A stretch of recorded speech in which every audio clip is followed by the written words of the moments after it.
오직 여호와를 앙망하는 자는 새 힘을 얻으리니 독수리가 날개 치며 올라감 같을 것이요 다른 박질하여도 곤비하지 아니하겠고 걸어가도 피곤하지 아니하리로다. 아멘.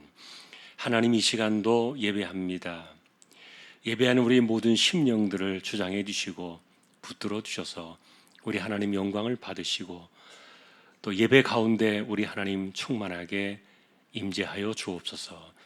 예배의 시종을 의탁합니다. 존귀하신 예수 그리스도의 이름으로 기도하옵나이다. 아멘.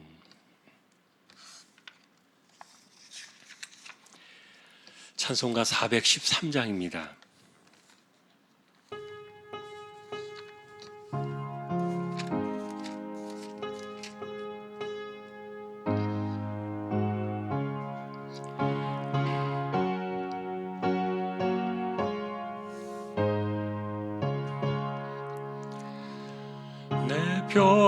평생에 가는 길 순탄하여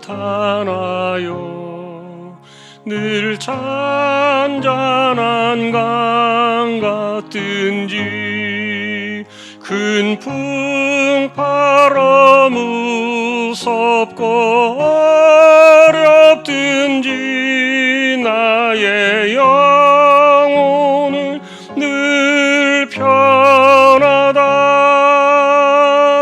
내 영혼 평안해. 내 영혼 평안해. 저 마귀는 우리를 삼키려고 이 벌리고 달려와도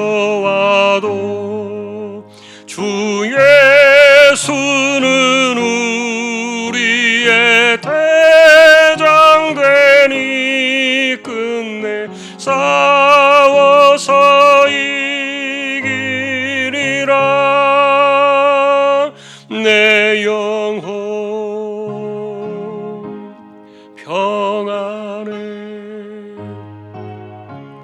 내 영혼 평안해. 내 지은 죄 주홍빛 같더라도 주 예수께 달래며 그 십자가 피로써 다시 쓰사 있는 보다 더 정하리라. 내 영혼 평안해. 내 영혼 평안해. 저 공중에 구름이 일어나며 큰 나팔이 울릴 때에 주 오셔서 세상을 심판해도 나의 영혼은 겁없으리. 내 영혼 평안해. 내 영혼 평안해. 아멘. 김선엽 권사님 기도하시겠습니다.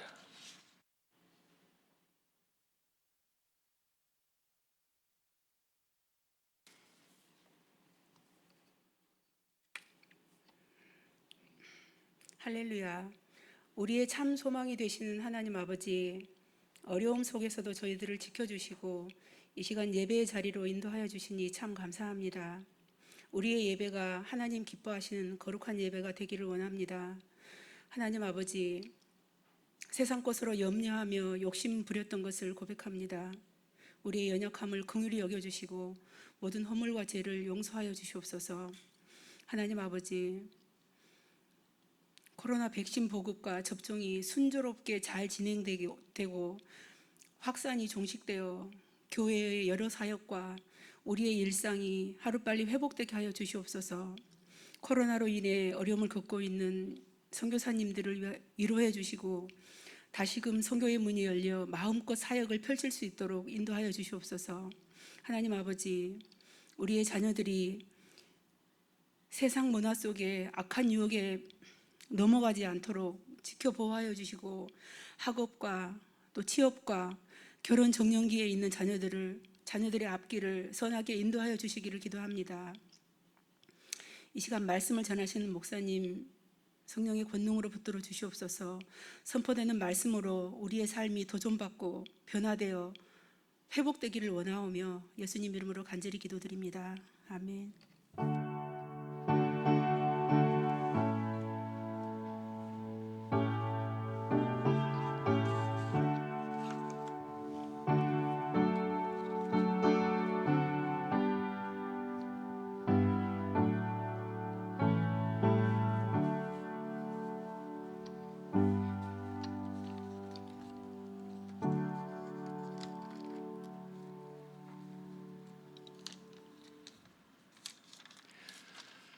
하나님 말씀 오늘은 사사기 13장이 되겠습니다.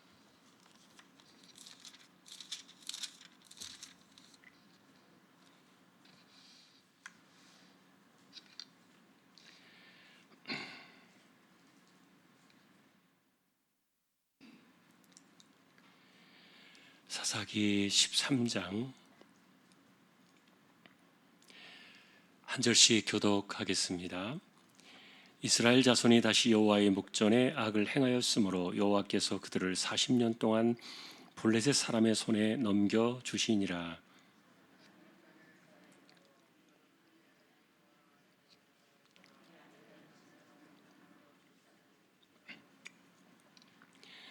여호와의 사자가 그 여인에게 나타나서 그에게 이르시되 보라, 네가 본래 임신하지 못함으로 출산하지 못하였으나 이제 임신하여 아들을 낳으리니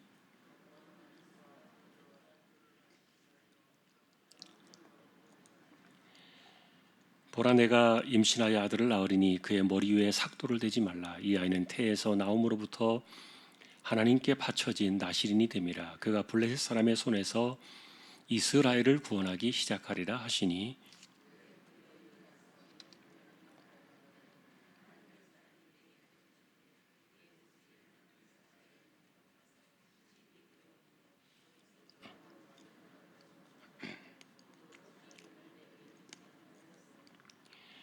그가 내게 이르기를 보라, 내가 임신하여 아들을 낳으리니 이제 포도주와 독주를 마시지 말며 어떤 부정한 것도 먹지 말라. 이 아이는 태에서부터 그가 죽는 날까지 하나님께 바쳐진 나실인이 됨이라 하더이다 하니라.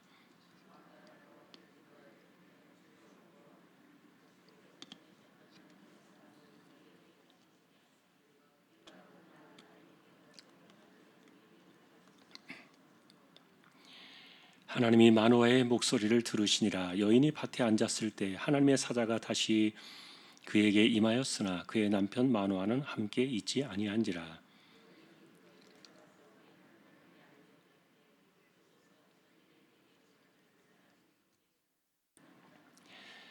마노아가 일어나 아내를 따라가서 그 사람에게 이르러 그에게 묻되 당신이 이 여인에게 말씀하신 그 사람이니까 하니 이르되 내가 그로다 하니라.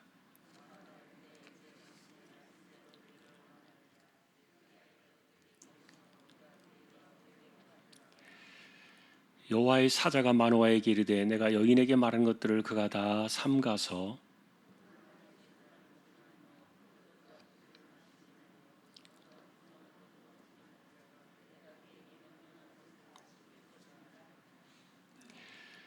마노아가 여호와의 사자에게 말하되 구하옵나니 당신은 우리에게 머물러서 우리가 당신을 위하여 염소 새끼 하나를 준비하게 하소서 하니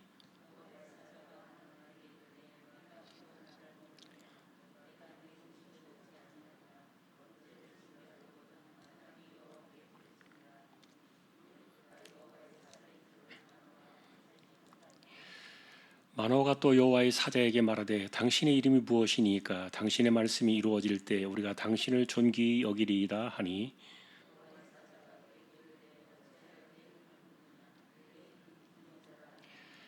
이에 마노아가 염소 새끼와 소재물을 가져다가 바위 위에서 여호와께 드리매 이적이 일어난지라 마노아와 그의 아내가 본즉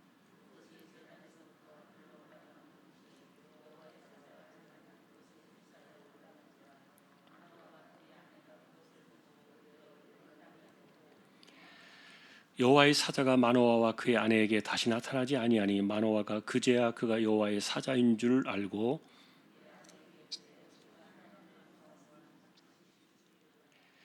그의 아내가 그에게 이르되 여호와께서 우리를 죽이려 하셨더라면 우리 손에서 번제와 소제를 받지 아니하셨을 것이요 이 모든 일을 보이지 아니하셨을 것이며 이제 이런 말씀도 우리에게 이르지 아니하셨으리이다 하였더라.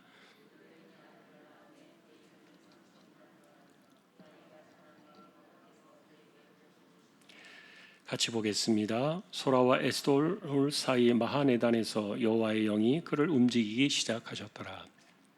아멘. 교회 소식 말씀을 드립니다. 코로나 지금 4단계로 진행을 하고 있지만 이번 주부터는 10% 최대 99명까지 이렇게 큰 교회 몇천 명 모이는 교회도 물론 그 이상은 안 됩니다만 이렇게 좀 변경이 되었습니다. 서로 또 신중하게 또 지혜롭게 처신하면서 조심한 가운데 우리가 예배하는 일에도 좀 더 열심을 내었으면 좋겠습니다. 사복음서 필사 성경이 조금 분량이 남아 있습니다. 또 함께 하실 분들 또 참여해 주시면 좋겠습니다. 다른 소식들은 주보를 보아주시면 되겠습니다. 이제 27구역 찬양으로 영광을 돌리겠습니다.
아멘.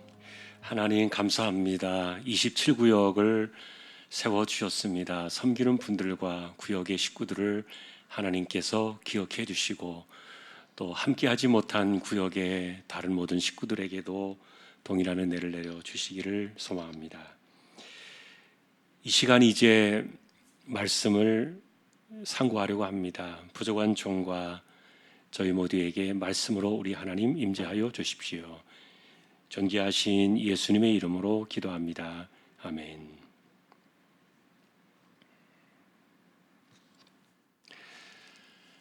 이제 오늘은 사사시대 말기를 말해주는 삼손의 이야기를 보게 되겠습니다. 이분의 이야기를 끝으로 이제 사사의 이야기는 이제 마지막 그 사사기의 끝을 맺게 되는데, 지난번에 말씀을 드렸죠. 이렇게 공식적으로 사사기에 나와 있는 사사들의 숫자는 12명 이렇게 되는데, 공식적으로 이제 보여진 사사들의 숫자가 삼손까지 12이 되겠고요. 그런데 이제 일반적으로 후대 그 해석가들이 사사를 조금 더 집어넣기를 기드온의 아들이었던 그 아비멜렉을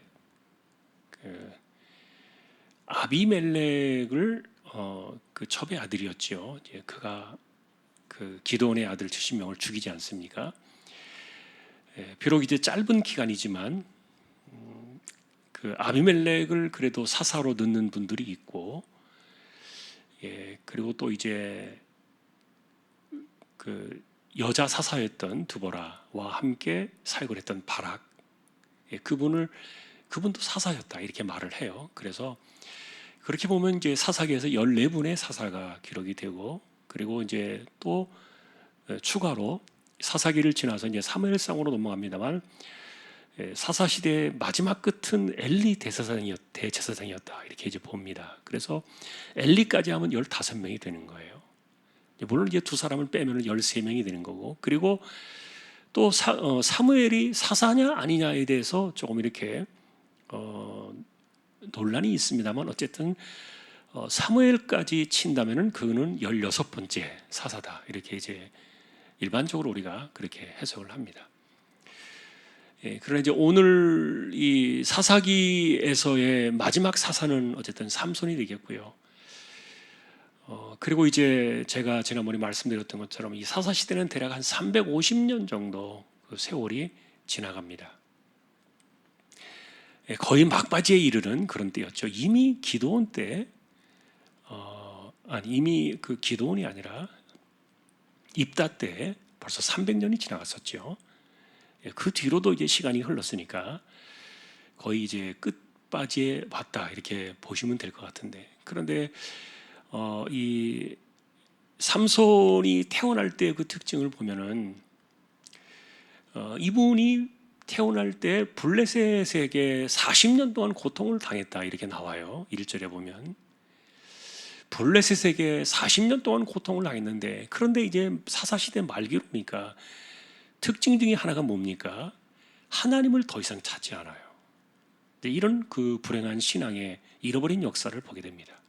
하나님을 찾는 것에 대해서 과연 하나님이 우리의 현실 속에 무슨 도움이 되겠는가, 무슨 힘이 되겠는가, 이제 그런 것들이 이제 의식이 이렇게 팽배해져 버렸고 혼합주의가 많이 깃들어 있었죠.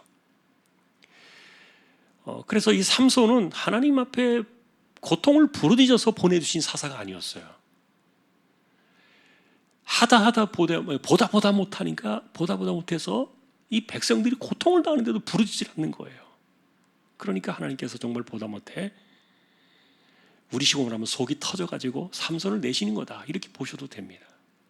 이 도대체 힘들면 어쨌든 계속 반역의 역사를 일으켰지만, 그러면 이런 고통의 시대가 계속 40년간 지속이 되면은 여러분 말이 40년이지 이게 보통 이 긴 세월, 얼마나 긴 세월입니까? 그런데 그런 고통의 시간이 오면은 벌써 부르짖어도 벌써 12번을 부르짖었어야 되는 거예요. 우리식 표현으로 말하면. 그런데 백성들이 생각이 없어요.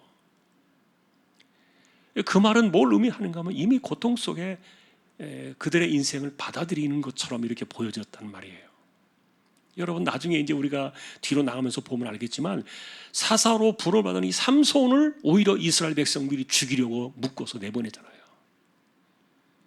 그러니까 이 사람들의 이 그 당시에 하나님을 잃어버린 사람들의 그 영적인 상태가 어느 정도였는가를 이제 보여주고 있어요. 그래서 이제 하나님께서는 어쩌면 기다리다 못해가지고 삼손을 내시는 거예요. 자, 그런데 이제 이 삼손에게는 하나님께서 특별하게 이 사람을 하나님이 그 시대에 좀 써야 되겠다 이렇게 생각하시고서 아이를 낳지 못하던 그의 그 어머니에게 태를 열어서 이 아이를 낳게 하신 거죠.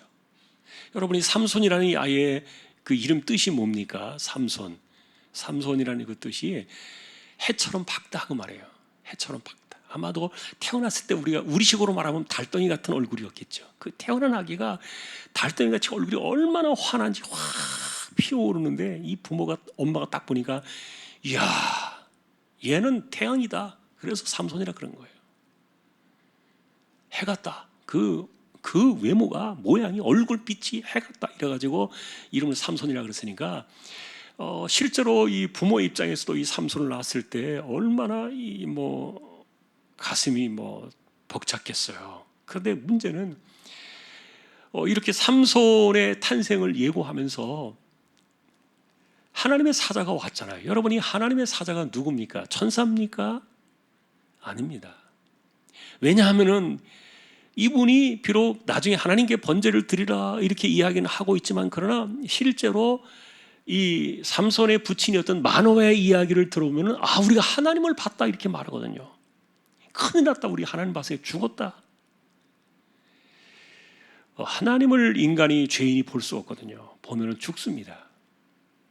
그렇기 때문에 하나님을 보았다라고 말하는 이런 고백들을 볼 때 이분은요 우리의 몸을 입고 이 땅에 가시적인 그런 사람의 존재로 오신 하나님이셨어요. 누굴까요? 구약에 이렇게 나타난 이런 분들, 예를 들면 아브라함 때 오셨습니다. 그리고 조카 룻이 그 소돔과 고모라에서 멸망을 당하기 직전에 하나님의 사자를 보았습니다. 누굽니까 그분이? 이분은 우리가 구약에서 이렇게 나타나는 분들은 육신의 몸을 입고 이 땅에 오시게 될 그 성자 하나님을 예표하는 그런 사건들이었어요. 그러니까 우리가 보통 이 여호와의 사자라고 말하는 이 삼손의 부친의 부부에게 나타났던 부모에게 나타났던 이분은 제2 하나님, 제2위 하나님, 성부, 성자, 성령 가운데 성자 하나님으로 우리가 보통 해석을 해요. 주님이 오셨던 거죠.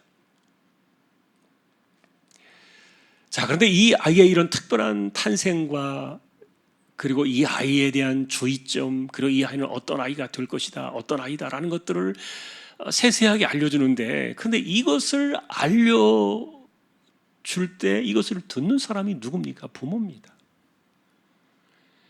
나신인으로 이 땅에 이 삼손을 하나님이 내시지만 그러나 이 아이를 나신인으로 키워야 될 책임감과 그 사명은 누구에게 있는 겁니까? 부모에게 있어요. 그러니까 부모에게 그렇게 자세하게 이야기한 거예요. 그럼 삼손은 나중에 내 머리를 자르면 안 돼. 나는 포도주나 독주를 먹으면 안 돼. 부정한 것을 손대면 안 돼. 이런 것들에 대해서 삼손이 하나님으로부터 직접 들은 적이 있나요? 아닙니다.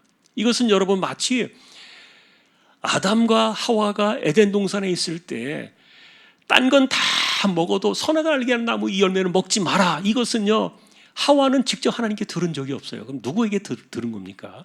아담을 통해 들었잖아요. 그러니까 삼손 역시 마찬가지로 자신이 나실이라는 사건과 그리고 자기에게 해서는 안 될 이런 중요한 일들을 누구에게서 가르침 받은 겁니까? 삼손은 부모에게서 받은 거예요. 근데 실패했어요. 부모가 이렇게 봐도 특별한 아이다. 참 그 얼굴이 해와 같다. 참 달덩이 같은 우리 아들이다. 예를 들어서 이런 것에 그 아이를 취해가지고 이렇게 그 아이를 이뻐하고 이렇게 지극정성 그 아이를 길렀겠지만 그러나 그 부모의 입장에서는 이 아이가 어떤 아이라는 그 존재 자체를 인식시켜주고 가르쳐주는 데 실패한 거예요. 부모의 책임이 커요. 왜냐하면 이 삼손은 하지 말라는 거 다 해요. 포도주 먹지 마라 그런데 다 먹어요. 독주 먹지 마라 먹었어요. 부정하는 거 만지지 마라 그런데 죽은 시체 만졌어요. 그리고 머리 자르면 절대 안 된다 그런데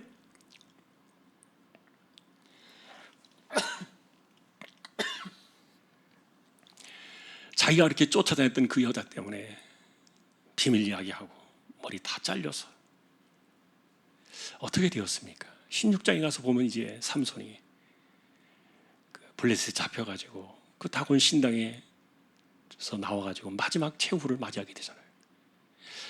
실제로 여러분 우리가 이 삼손의 이런 그 혈기왕성한 이런 활동들을 보면은, 그리고 이제 그가 자신의 사명보다는 그 자기가 좋아하는 그 여자를 쫓아다녔던 이런 것들을 이렇게 우리가 주목해 보면은 삼손의 나이가 그렇게 많지 않을 걸로 봐요.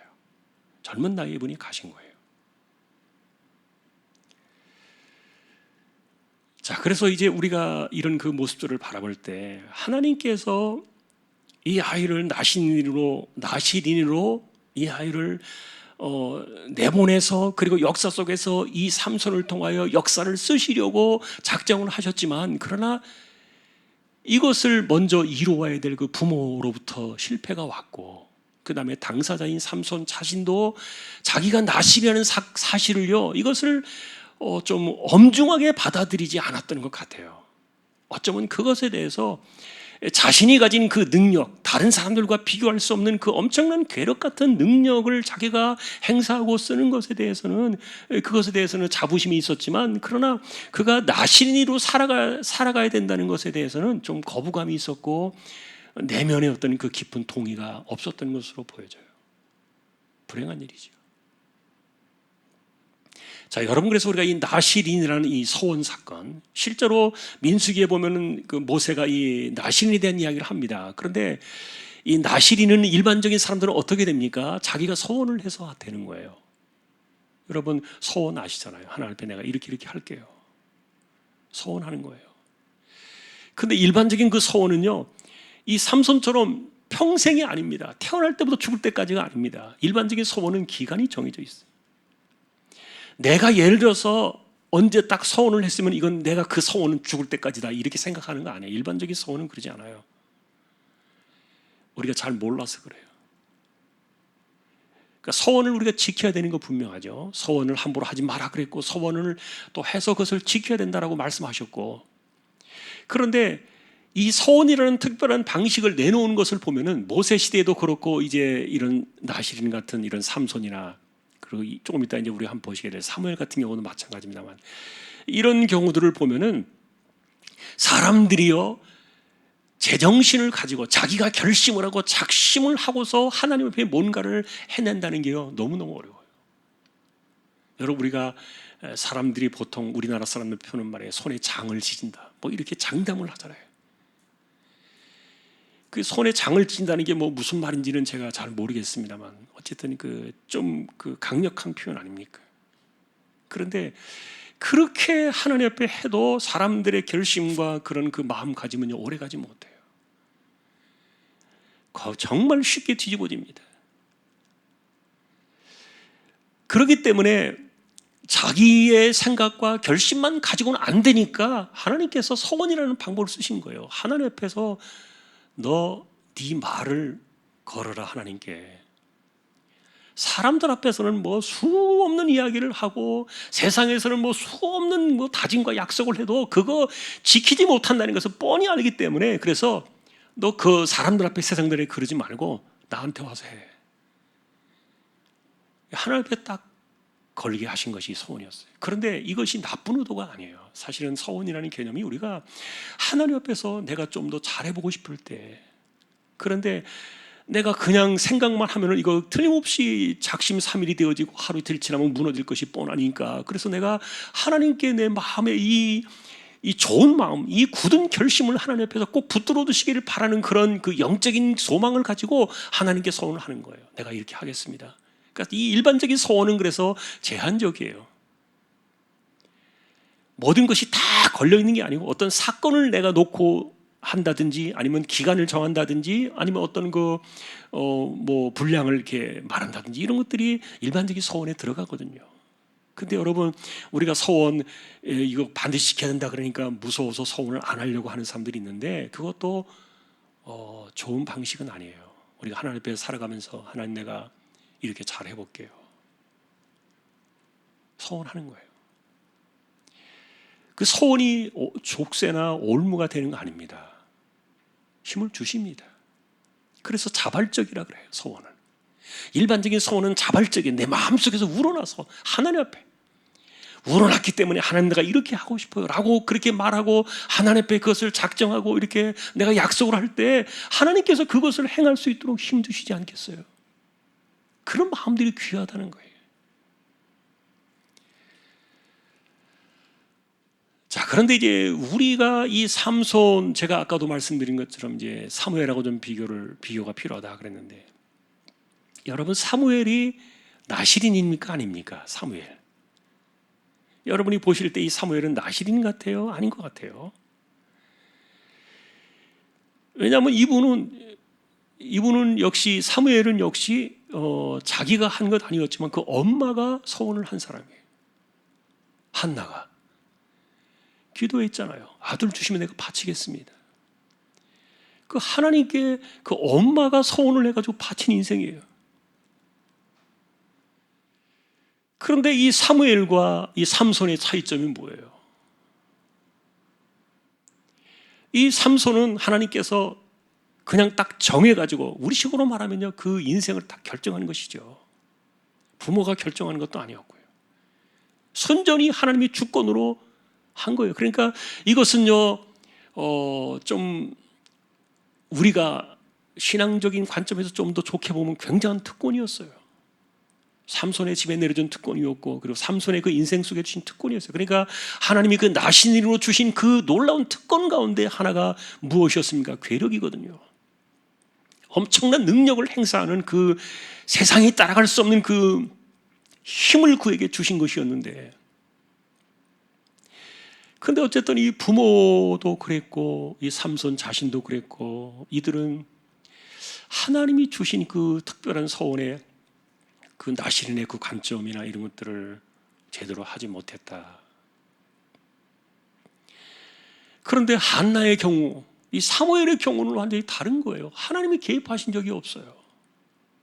물론 하나님께서 그 시대에 어둠의 시대를 끝내버리시려고 하나님께서 사무엘이라는 그 선지자를 세우시기 위하여 그런 그 역사와 섭리들이 이제 주권 속에 나타나긴 합니다만, 그러나 하나님이 간섭하신 적이 없어요.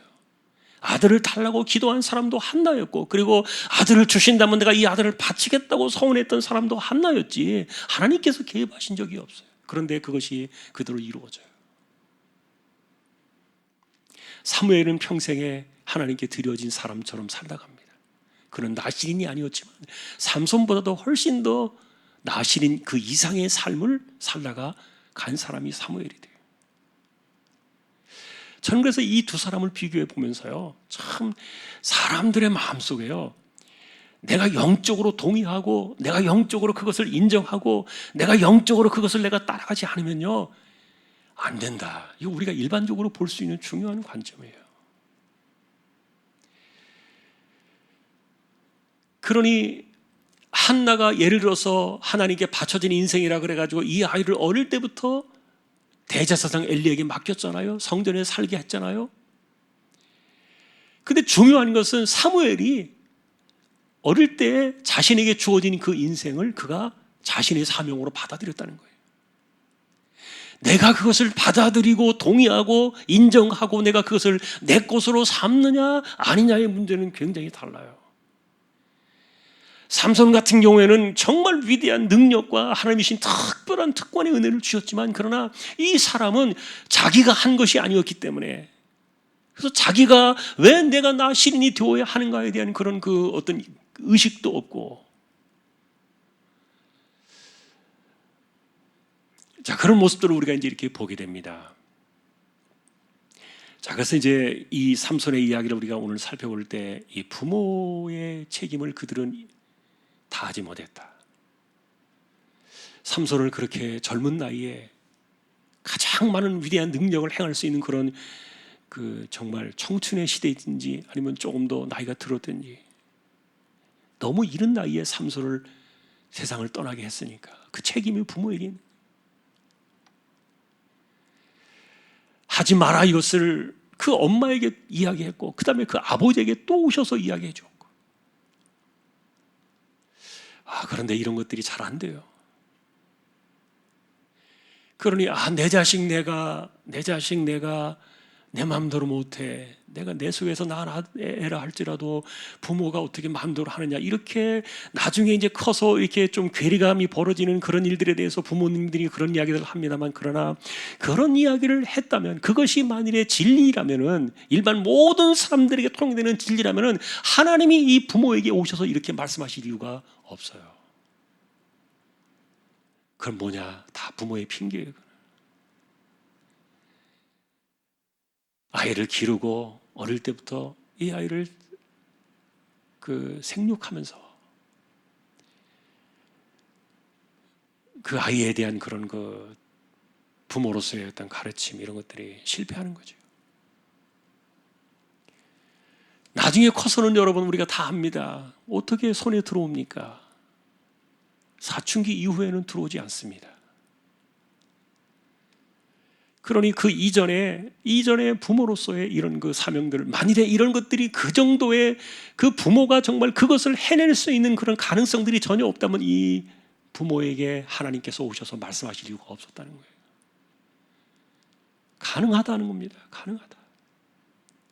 그런데 그들이 그것을 망각하는 거예요. 일반적인 생각을 가지고 살아가는 거예요. 부모의 사랑만 있으면 아이가 잘 크겠지? 아닙니다. 그게 아닙니다.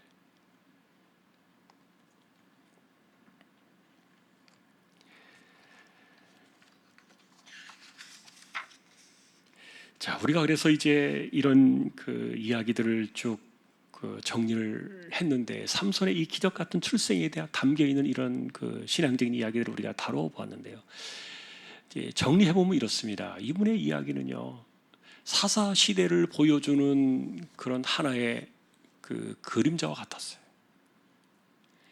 무슨 말이냐 하면은, 이 삼손은, 그리고 삼손이 태어난 배경과 이 모든 것들은 그 당시에 이스라엘 백성들이 가지고 있는 영적인 상태를 고스란히 반영했는데,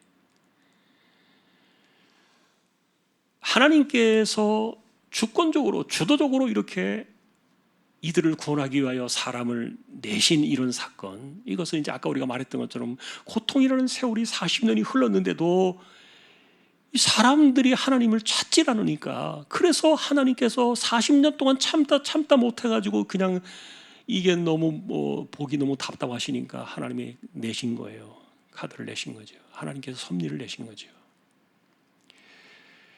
그런데 이렇게 나실인처럼 하나님의 백성들은 특별하게 선택받은 백성으로 부름을 받았지만, 그들이 이 삼손 같은 의식을 가지고 특별하게 살아가야 될 백성들이었지만, 그러나 이스라엘은 삼손이 그랬던 것처럼 하나님을 찾지 않았어요.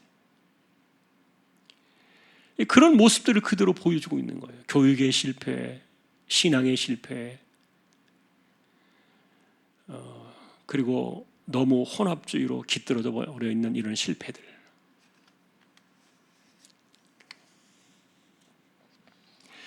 먹지 말라 하는 것에 대해서 얼마나 많습니까? 하지 말라 하는 것에 대해서 248개인가요? 248개나 있어요. 하지 마라, 먹지 마라, 하지 마라, 이런 것들 항목을 쭉 정리해보면, 그거 사람들이 이게 제대로 지킬 수 있었겠느냐? 물론 그런 어려움도 있지만, 그러나 사실은 삼손에게 있어서는 딱 그 두 가지밖에 안 해요. 포도주나 독주는 같은 종류니까. 포도주, 독주. 그러나 일반적으로 그 시대 그 사람들에게 이 포도주는요, 물이 귀한 땅이었기 때문에 물처럼 마셨다 그러잖아요. 포도주를. 그러니까 알코올이 막 배어 있는 그런 게 아니에요. 포도주는 조금만 놔둬도 금방 이렇게 숙성되니까. 그걸 먹었는데, 그런데 이걸 갖다가 먹지 말아야 된다는 게 이 젊은 사람의 입장에서 이게 힘든 거예요. 근데 한 번, 두 번 먹다 보니까 독주까지 마시게 되죠. 부정한 거 손대지 마라 그러는데 이게 호기심이 생기고, 그러니까 그게 또 끊을 수가 없는 거예요. 의식 자체가 이런 것들을 심어두는 것은, 그래서 어릴 때, 우리가 아까도 말했던 것처럼 어릴 때 초기에 이 부모의 교육의 실패를 우리가 생각해 볼 수 있고, 이것이 이스라엘의 문제였다. 여러분, 오늘도 우리가 이 삼손 같은 이야기를 보면서요, 마지막 결론은 하나님은 그래도 포기하지 않으신다는 거예요. 사람들은 잊어버려도, 하나님을 더 이상 찾지 않아도, 그러면 하나님께서 딱 손 뒤집지고, 야, 네가 나 찾지 않으면 나도 뭐 너 소용없다, 내가 뭐 너희들 그렇게 해가지고 도와줘가지고 이들 볼 게 뭐가 있느냐. 하나님 그러실 수도 있는데, 인간의 마음은 그런데 하나님은 그렇지 않아요. 기다리다가 참지 못하니까 그냥 할 수 없이 하나님이 카드를 내시는 거예요. 하나님의 역사는, 그 하나님의 선택과 하나님의 부르심에 대한 이 방식들은요, 절대로 하나님은 포기가 없는 거예요. 이게 얼마나 감사한지 모릅니다. 하나님의 사전 속에는 포기라는 말이 없어요. 멈춤이나 중단이라는 개념이 없는 거예요. 시간적인 어떤 그 약간의 그 하나님의 계획적인 그런 것들에 대한 것은 있을 수 있겠지만, 하나님은 절대로 멈추는 법이 없어요. 우리가 그 하나님의 그 주권 속에 들어가 살고 있는 거예요. 인간의 방식대로 만일에 해버리셨다면요, 사람들이 죽든 말든 내버려 두면요, 얼마나 엉망으로 망쳐지겠습니까? 자, 오늘도 우리는 이제 이런 그 모습들을 생각해 볼 수 있는데, 우리가 다시 한번 기억해야 될 것은 주인은 하나님이십니다. 역사의 주인이 하나님이시고요. 그리고 다음 세대의 어떤 그 희망을 말해 볼 수 있고, 다음 세대를 이야기할 수 있는 그런 것은 하나님 그분밖에 없어요. 누가 내일을 할 수 있겠습니까? 아무도 모릅니다. 어떤 백신이 좋은 건지, 언제 이 코로나가 멈춰질 것인지 아무도 모릅니다. 저는 개인적으로 이렇게 생각하면서 제 이야기까지 해버리면 워낙 전문가들도 많고 뭐 정부에서도 이야기하고 막 그러니까 뭐 혼란이 올 것 같아서 뭐 제 생각 이렇게 하나 덧붙이는 게 뭐 도움이 될지 모르게, 이게 무슨 뭐 도움이 될까 그런 생각도 듭니다만, 그러나 저는 사람을 살리겠다고 만들어낸 백신 때문에 죽는 사람이 나오잖아요. 이게 도대체 뭐야? 이거 황당한 거예요. 굉장히 이건 좀 받아들이기 어려워요. 사람을 살리겠다고 내놓은 백신 때문에 부작용 생겨서, 또 최근에 말 들어보니까 요 근처에 우리 신천동에 있는 어떤 그 안주 집사님 한 분이 백신 맞고 3일 만에 돌아가셨다 그래요. 그래, 이거는 답이 아니에요. 사람을 살리겠다고 내놓은 백신이 사람을 오히려 멀쩡한 사람을 죽게 하니까 이건 답이 아니다. 그러나 우리가 또 안 할 수 없잖아요. 또 맞아야 또 어떤 그 걸렸을 때 위험한 상황을 피할 수 있다 그러니까 또 안 맞을 수도 없는 거. 그래서 우리는 갑니다. 가긴 가지만, 그러나 결정적인 주권은 하나님이십니다. 그저 우리는 긍휼을 기대하고요, 그리고 하나님의 그 은혜를 구하며 살아갈 수밖에 없고요. 우리가 남들이 가는 이런 평상적인 길을 우리가 모르니까 어쩔 수 없이 가요. 하나님을 대적하는 일들이라면 우리가 마땅히 하지 말아야 되겠지만, 그러나 그것이 아닌 일반적인 상식선의 길을 걸어갈 때는 보통 사람들과 함께 가는 거예요. 기독교인들도 그것이 세상에서 살아가는 방식이기 때문에 같이 가요. 그러나 그 가운데도 그것이 평탄대로요 해답은 아니다. 암초가 있고 함정이 있고 거기에 독가시가 있는 거예요. 그러니 기도해야 돼요. 어느 누가 그것을 피해갈지, 어떤 사람은 괜찮은지 어떤 사람은 위험한지 아무도 모르니까. 그래서 이 코로나를 가지고서 뭐 정복했다, 뭐가 됐다, 뭐 이렇게 까불 필요가 없다는 생각이 들어요. 말장난할 필요도 없다. 이거는 하나님이 하셔야 된다. 작년에도 그랬지만 지금도 마찬가지고. 오늘도 우리는 역사의 시간을 써내려 가시는 하나님 백성들을 중심으로 하나님이 역사를 쓰고 계신다는 것을 우리는 기억해야 돼요. 세상 역사는 세상을 중심으로 돌아가는 게 아닙니다. 하나님 백성들을 중심으로 돌아가요. 오늘도 우리는 이것을 기대하고 믿으면서요, 삼손의 이 역사 속에서 나타나는 이런 과정들을 바라보면서 역사의 하나님, 주권자의 하나님 다시 한번 기억하는 저와 여러분들이 될 수 있기를 주님의 이름으로 축원합니다. 찬양을 드리겠습니다. 412장입니다.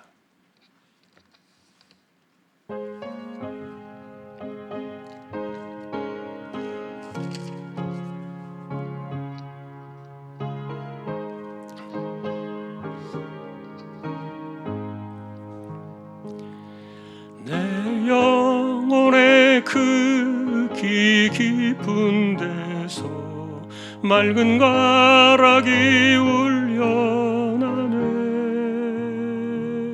하늘 곡조가 언제나 흘러나와 내 영혼을 고이 쌓아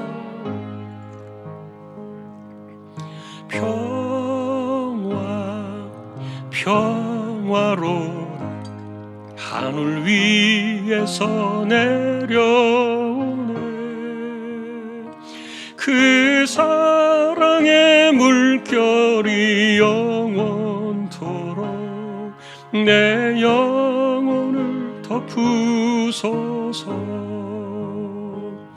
내 마음속에 솟아난 이 평화는 깊이 묻힌 보배로다. 나의 보화를 캐내어 가져갈 그 아무도 없으리라.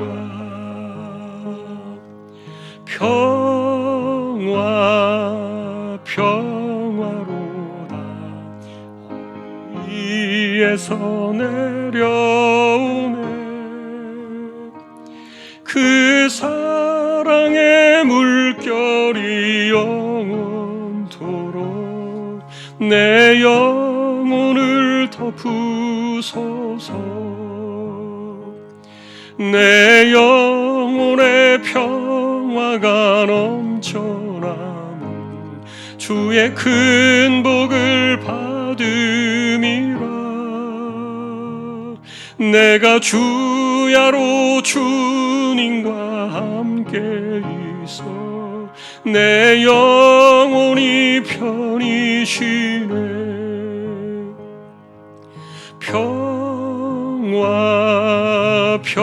평화로다. 하늘 위에서 내려오네. 그 사랑의 물결이 영원토록 내 영혼을 덮으소서. 이 땅 위에 험한 길 가는 동안 참된 평화가 어디 있나. 우리 모두 다 예수를 친구 삼아 참 평화를 누리겠네.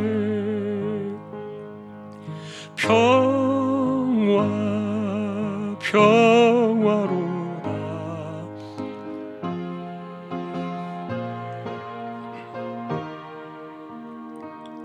그 사랑의 물결이 영원토록 내 영혼을 덮으소서.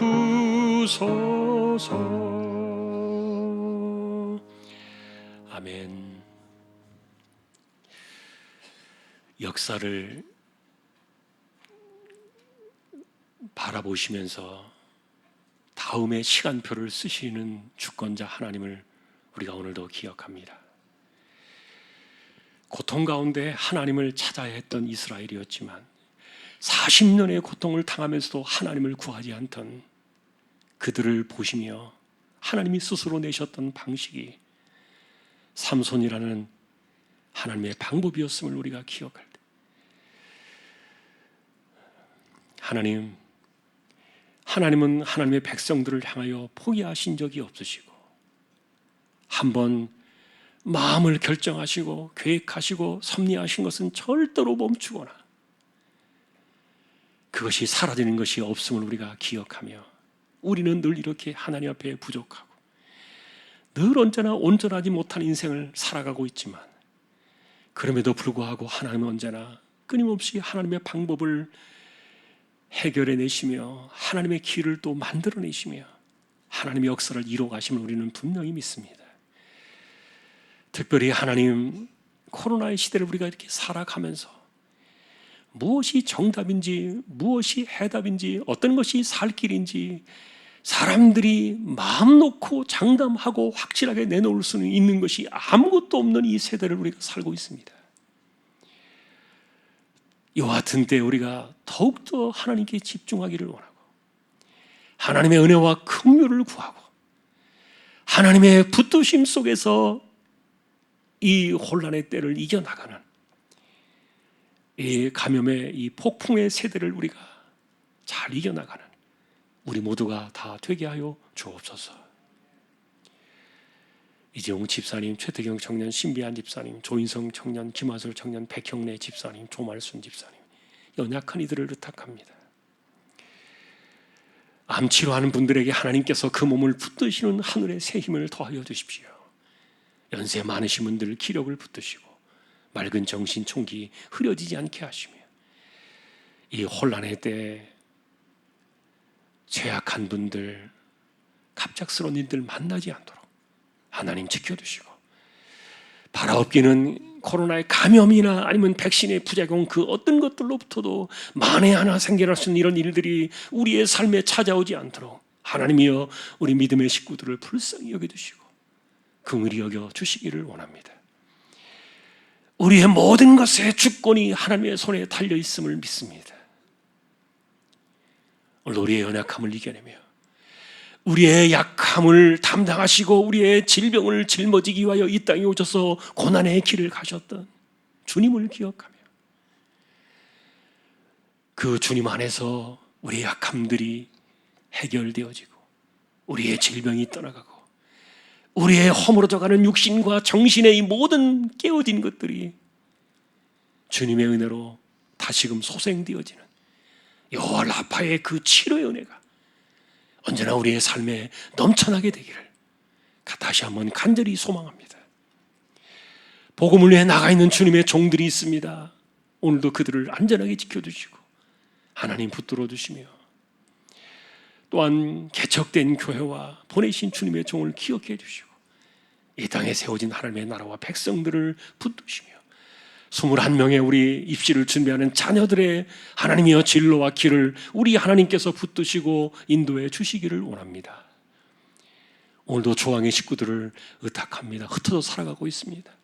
그나마 우리가 이런 가운데도 예배를 조금 더 많이 들을 수 있게 되어서 감사하고 이런 시간들이 조금 더 점점 더 많이 풀어지게 하셔서 다시금 더 많은 사람들이 함께 모여 예배하기를 원하고 하나님을 예배하는 것이 이 세대에 어쩌면 우리에게 정말 유일한 피난처와 같은